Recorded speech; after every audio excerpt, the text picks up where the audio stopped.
امریکی صدر Donald Trump نے ایران کے خلاف جاری فوجی آپریشن کے حوالے سے انتہائی اہم اور سنسنی خیز دعوے کیے ہیں، جس کے مطابق ایرانی ملٹری کمانڈ مکمل طور پر مفلوج ہو چکی ہے اور پوری اعلیٰ قیادت ماری جا چکی ہے۔ اپنے ویڈیو پیغام اور برطانوی میڈیا کو دیے گئے انٹرویو میں صدر ٹرمپ نے واضح کیا کہ امریکہ اور اسرائیل کے مشترکہ اہداف حاصل ہونے تک یہ کارروائی جاری رہے گی، جو ممکنہ طور پر 1 ماہ طول پکڑ سکتی ہے۔ انہوں نے ایرانی سیکیورٹی فورسز کو ہتھیار ڈالنے کی صورت میں استثناء کی پیشکش بھی کی ہے، جبکہ اسرائیلی میڈیا نے سابق ایرانی صدر محمود احمد نژاد کی شہادت کا دعویٰ بھی کر دیا ہے۔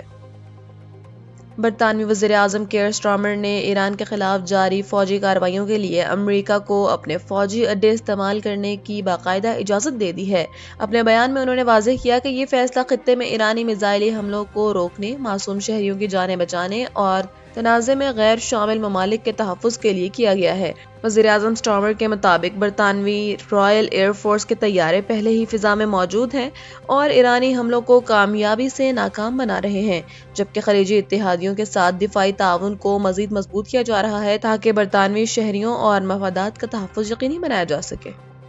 بھارت میں ایرانی سپریم لیڈر کے نمائندے ڈاکٹر عبدالماجد حکیم الہی نے انکشاف کیا ہے کہ شہید آیت اللہ علی خامنہئی نے سیکیورٹی حکام کی جانب سے زیر زمین بنکر یا محفوظ مقام پر منتقل ہونے کی بارہا پیشکش یہ کہہ کر مسترد کر دی کہ جب تک 9 کروڑ ایرانیوں کو محفوظ مقامات پر منتقل نہیں کیا جاتا، میں بھی کہیں نہیں جاؤں گا۔ میڈیا سے گفتگو کرتے ہوئے انہوں نے یہ تصدیق کی کہ سپریم لیڈر تہران میں اپنے گھر میں ہی موجود تھے، جبکہ تہران اور اسرائیل کے میزائل حملوں سے انہیں نشانہ بنایا، جس کے نتیجے میں ان کی اہلیہ، بہو اور پوتے بھی شہید ہو گئے۔ مشرق وسطیٰ میں جاری شدید جنگی صورتحال کے باعث عالمی ہوائی سفر تیسرے دن بھی شدید متاثر ہے۔ تاہم تازہ ترین صورتحال کے مطابق لبنان اور اردن نے اپنی فضائی حدود دوبارہ کھول دی ہیں اور وہاں سے پروازوں کی آمد و رفت معمول پر آنا شروع ہو گئی ہے۔ اس کے برعکس ایران، متحدہ عرب امارات، قطر، بحرین، کویت، عراق، شام اور اسرائیل سمیت 8 ممالک کی فضائی حدود تاحال بند ہیں، جس کے نتیجے میں گزشتہ 3 دنوں کے دوران عالمی سطح پر 10,000 سے زائد پروازیں متاثر ہوئی ہیں۔